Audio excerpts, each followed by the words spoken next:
Hey kids, anything good on TV lately? Hi, I'm John Michael Bailey, and welcome to the Wellspring Digital Chat, where we go out, we find some of the smartest people in digital marketing, and we con them and bribe them to come and talk to us, to give us all of the goods, all of the tasty bits of knowledge that you need. And I mean, it's a win-win. They're walking away with a pocket full of cash. We've got a recorded session where we've got tons of great facts and stuff. Everybody wins. Yeah. So anyway, I've known Janet for quite some time, and I can say that hands down, one of the smartest marketers I know. You kind of have to be smart to write a kick-ass book called Data First Marketing.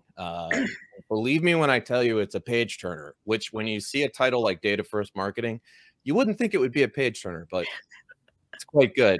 Also, when I see Janet is a speaker at any of the conferences where I'm speaking, I make sure to go to her session because I know I'm going to get some good stuff. So, Janet, welcome. Thank you. Thank you so much. Please take a moment and introduce yourself to these fine folks. Absolutely. So my name is Janet Driscoll Miller. I'm the co-author of the book Data First Marketing, How to Compete and Win in the Age of Analytics. I've been running an agency now, a digital marketing agency, for 17 years, a company called Marketing Mojo, and we're located in Central Virginia in Charlottesville. And this book really was a culmination of 17 years of experience with various clients across all industries. Lots of really great. One of the things I think is great about working in an agency is you see a lot of different situations come up, and it really doesn't matter what industry you're in. There's always new challenges and problems, and that's what inspired me sort of to write the book. Was let's share some of the things we've learned and how we approach digital marketing at our agency and what's worked for us and for our clients. So I can agree on the running an agency and seeing lots of different things. I know so much useless knowledge. I am a wizard at Trivial Pursuit. People, how do you know that? Well, I had a client who. You never know what you're going to learn. Yeah. Never a dull moment. So your book was informative, it was inspirational, and it was somewhat frightening, but in a good way. I want to pick your brain on a few things from the book. And I took the cover off, but here's the book right here. Janet gave me the book, so full disclosure. But I'm not paid to say nice things about it. But anyway, there's no spoilers if you're watching this. I'm not going to give away the whole book here, so you're going to have to read it, and you really should. So, Janet, you ready? You ready to do this? Sure, let's do it. Let's do this. So, your book, Data First Marketing, again, which you co-wrote with Julia Lim, Shirley gave my highlighter a workout. Actually, you can see, like, highlighted. I defaced and defiled your book with my highlighter. One such passage that I highlighted was in reference to larger organizations struggling with making analytics pay off. You write, they treat analytics like a Band-Aid on top of current marketing operations. You then talk about smaller firms being better able to transform themselves. And you know, I can agree with that, but I also see so many examples where they are still either afraid to or they struggle with it. So what would be your advice to those smaller firms when they're trying to tackle this whole analytics problem? I just say, start off slow. Don't pressure yourself too much. Really, any progress is better than no progress. And that's really I think the book can be a bit intimidating, thinking about all these steps to get to the end goal. But really any progress, again, is better than no progress. And so just take your time and do it right, because ultimately the challenge here is that if you rush yourself and you do not implement analytics correctly, you're going to be making judgments off of poor data, bad data. And so you want to take your time and do it right. And you want to do it right as best you can from the beginning. So when you're a smaller group and you're growing, it's a great opportunity to build things correctly from the ground up. When you're a larger organization, that's a bit more challenging, and there's more people involved a lot of times, to get different information or different things tagged or whatever it might be, permissions. And so I think this is an opportunity really for smaller groups to really be able to capitalize. It's a great opportunity for them to be able to maneuver quickly and be very agile and make those changes. So quick follow-up to that. So Carl Hindle, who's our CEO here and also lifelong SEO and also kind of a nut job, but in a good way. Carl always says, don't trust the tools. So do you agree with that when it comes to analytics? Should people not be putting all of their analytics eggs into one data basket, so to speak? I think, you still are going to have one analytics tool. Sure. But there are different things you measure with different tools. And that's really important to remember. So for instance, you have to also remember too, that different tools measure in different ways. So I was having this conversation the other day with a client who uses HubSpot. Right. And they were saying my HubSpot leads don't match the number of conversions or goals in Google Ads or Google Analytics. And I had to say, well, that's because they measure differently, right? When you're a HubSpot contact, if it's only measuring new contacts, the conversion's measuring every time someone comes through. A contact in HubSpot's a person. So if that one person does 5 conversions on your site, Analytics sees it as 5 conversions or 5 goals, but HubSpot still shows one person. So you have to remember how these tools measure differently, and keep that in mind. And ask yourself, what is it I want to know from the tool? That's ultimately what you have to figure out is each tool can give you different types of information. What are you looking for? And which tool is best to give you that information? And another example, I have another client, we've been talking about using Google Search Console data and Google Analytics data. Well, you can't mesh the two. The way they pull their data is different. And so it's not comparing apples to apples if you put that data together. So it's important to really have one data tool, one data set, and work from that data set. And if you do use a different data set for different reasons, that's okay. But recognize and call out that these are not comparable necessarily. And I think there's another line that I highlighted in here where you say to think that data analysis is objective is not realistic. Data must be understood in context. And I think that's huge. Yeah, absolutely. I mean, really, and also, in thinking about how these tools measure as an example, Google Analytics, sometimes you can run into sampling data issues. I have some clients who have that issue.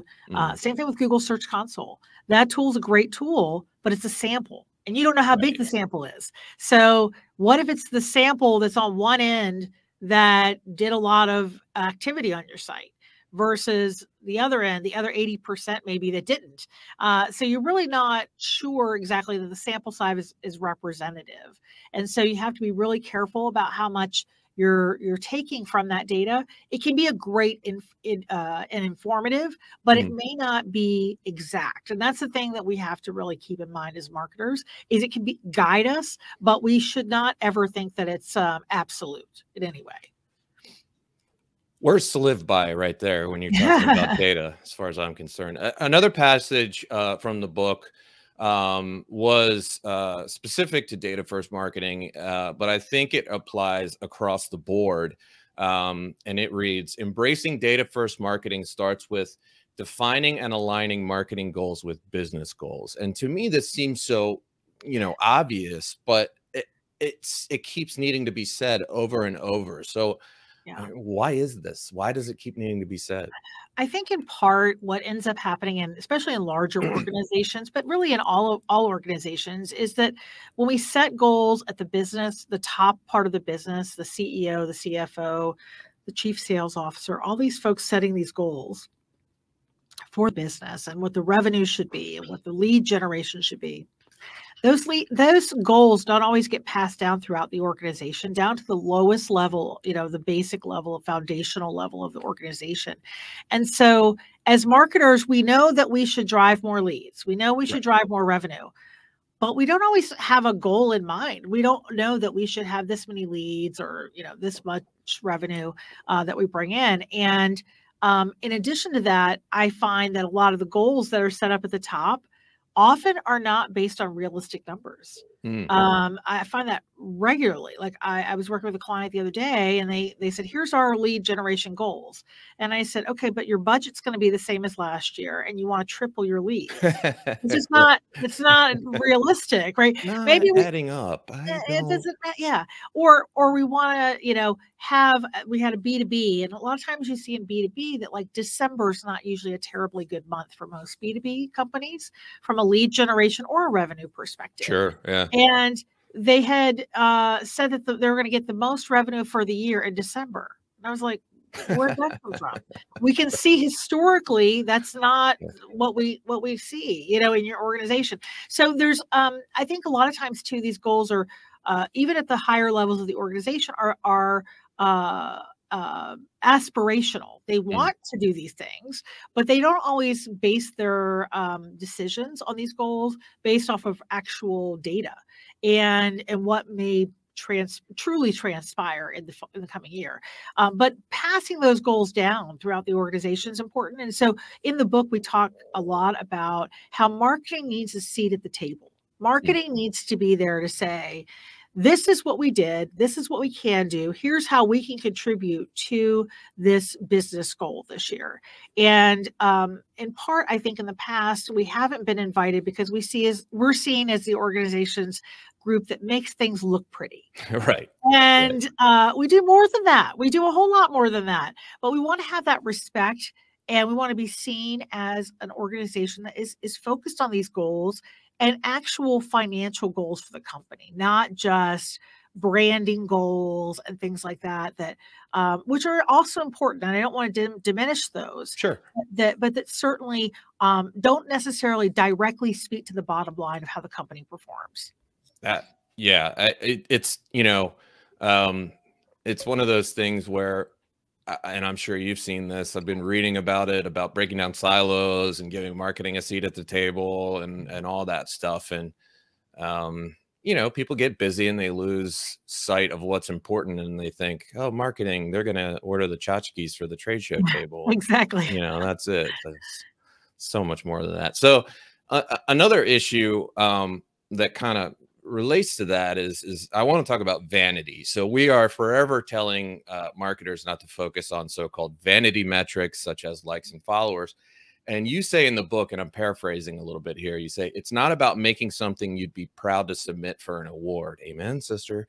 It's about achieving business goals. How do you, as a marketer, how do you compete with that endorphin rush of that acceptance or praise or whatever when trying to convince a marketer of this? I think it's a bit of a mindset shift. Right. And it's basically saying, I'm going to get my endorphin rush by meeting that goal. We're approaching right now, as you and I record this, we're approaching the end of the first quarter. Right. And I'm getting an endorphin rush because, believe it or not, a couple of days away. But I'm getting this endorphin rush because we're coming to the finish line. Are we going to meet these goals? So I get a real joy and jolt out of that for my clients to make sure that we're meeting those goals and coming close. And I think, also if you reward teams for meeting those goals, that can also be a real driver in getting people excited about the right direction. So it's not that you shouldn't really still be embracing likes and shares and things like that, but ultimately what should drive your team is meeting those business goals. And there's ways to obviously incentivize your team and get them excited and pumped up about meeting those goals. Like I said, maybe it's bonusing, or maybe it's a party. I mean, any kind of thing that you can do to try and get them excited about meeting those goals is going to bring your team on board as well. Well, and I also think the other thing that it does is it shows it shows the value of marketing to the C-suite. The C-suite now looks at marketing as a way to improve the bottom line, as opposed to, just a way to do neat looking things. Right, right.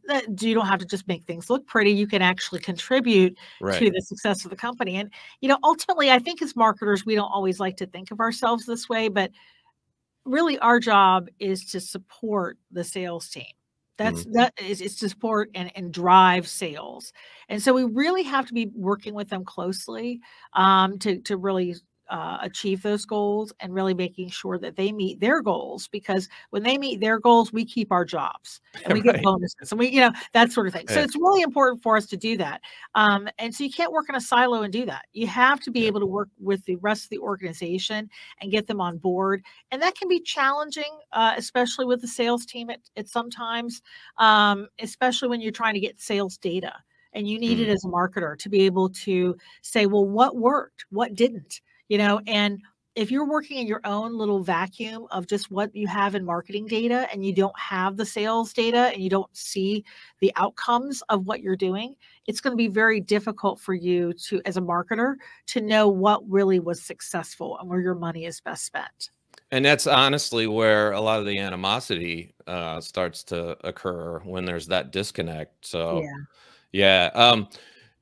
So my favorite thing is content. And in the book, you talk a good bit about content. And I'm always surprised when business owners and/or marketing professionals don't consider aligning their content with sales efforts, which is kind of, what we're talking about here. So how much should sales goals influence your content marketing efforts, or does it depend? I think it should be driving your content marketing to a very great degree, if not all, completely. In part, there's really two things I would think about when I think about how sales is driving the marketing. One is specifically what industries and products you're trying to promote that particular year. So, like different accounts that you may be going after and so forth, what kind of content is best for them. But the second is the different stages of the buyer cycle for those different industries and customers, and what are the pieces you need to create at each stage. And that can be very helpful to the sales team. Whether sales is distributing that content or marketing is doing it via the website and through nurture programs, et cetera, is really somewhat irrelevant. Right. But ultimately, it's how does this content move them to the next level? How does it get them that next conversation going about a product or service that you're selling? And so it really has got to be a driver of your content. But to your point, I see a lot of folks in marketing who just create content in a vacuum. They don't really talk to sales, and they think they know what's best because they looked at maybe some vanity metrics, what got shared, what got liked. That's really not driving the bottom line. So it's funny you say that, because I am the CDMO here at Wellspring. So not only am I worried about content marketing, but I am also worried about business development. So, the silos don't exist in my brain. It's one brain. And so maybe I take it for granted, but it's super important. Yeah, absolutely. So you wrap up the book with a quote from playwright George Bernard Shaw, which is, "Progress is impossible without change, and those who cannot change their minds cannot change anything." So the digital marketing landscape is constantly changing. So, crystal ball time. Do you have any predictions based on all the data you've been crunching and staring at lately, that you would like to share with us? I think what I'd like to share is what I think is going to be the biggest challenge right now. Okay. And that is, you've probably heard the news about GA4 coming out. And I think that's SEOs are losing their minds right now. Oh my gosh. For good reason, by the way. Let me tell you that I don't know if anybody knows this, but in GA4 currently, you cannot, they group organic traffic together, organic search traffic, under the default channel groupings. And if you look deeper in the default channel groupings, it also includes docs.google.com, classroom.google.com, things that are not search engines. And you can't edit it. You can't, unlike in universal analytics, where you can either create your own channel groupings or you can edit the default channel grouping. You cannot do that in GA4 at this time. So I actually have a client. This is what came up. They're an educational software client. They're an SEO client of ours. And we told them, don't move to GA4 at this time. This is before the announcement, because it's going to, by default, include a lot of things as organic traffic that aren't organic traffic, that are just kids go into their Chromebooks, clicking on a link from their teacher to go to the app. That's not a search. That's not organic search. It doesn't define if we were successful or not. So there's a lot of challenge, I think, facing us as marketers with this migration, and especially SEOs, especially digital marketers. And I'm really hopeful that Google recognizes there are some challenges here they need to fix with this tool prior to it becoming our sole tool on July 1st, 2023. That's the hard and fast date. So well, clearly Danny Sullivan listens to, and John is it Mueller listens to you know, SEOs, or at least snaps back at them, you know? I think there's going to be there's a reason, you know, you and I have seen each other a lot at Digital Summit, and you know, I go and talk at digital summits across the country about analytics. And when I would tell people, just anecdotally, like I might have a room of 100 people there, and I would just randomly poll them and say, just curious, how many of you have implemented GA4? And maybe 2 people out of 100 had raised their hands over the last year. I think you did that one down in Charlotte this last time. Yeah, I remember seeing. And there's very few. There's like very few people are doing it, and there's a reason for that. It's very challenging for marketers to learn this new tool. It's very different. How it does things it's not necessarily bad. It's just different. And so you're asking everybody to drop everything, implement this new tool, and by the way, relearn from a usability perspective how your reports are going to be generated.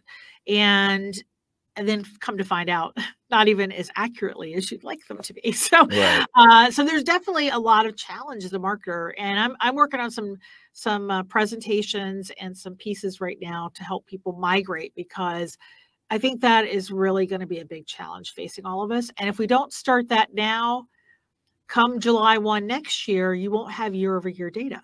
So you've got to really start that progression now with GA4. And unfortunately. See, in my mind, 2023 is like 10 years away. I know. I'd like it to be, but it's not. It's coming fast. Oh, man. I'm going to be 50 in 3 months. How did that happen? It's crazy. I know. Well, congratulations. Happy birthday early. Thank you. Thank you. So I want to sneak in an extra question here. I just want to get your take on all the hoopla about privacy with Apple's announcements and just with, you know, the third-party cookie issues, and just see, you know, where you stand on that, if you don't mind. So my issue with privacy in the United States in particular is more that we don't have laws that protect our individual citizens. We don't have GDPR here. We don't have other privacy laws that exist like in the UK and so forth. I can't imagine why. I mean, I watched those Senate hearings, and all those senators seem so knowledgeable about the internet. They are. Yeah, it's so wonderful that they all know everything about the internet. It's shocking to me, you know, that we cannot get to that point as a country from a privacy perspective for protecting privacy. However, I'm not necessarily a fan of removing cookie tracking. Like I don't feel that cookie tracking is that invasive. I do see Google's point, like when you use Google Analytics as an example, one of the rules of using that tool is that you can't have personally identifiable information. So you couldn't put someone's email address into Google Analytics for your tracking. And I think those kinds of rules are very important. I've seen Google break those rules, by the way. I've seen it with some of their tools where they inadvertently have collected data that they shouldn't have collected. I've seen it with my own kids. I know you have kids too, who are teenagers, and they use Chromebooks. and I had to go to our school system and say, hey, Google is showing my kid ads. That's not okay.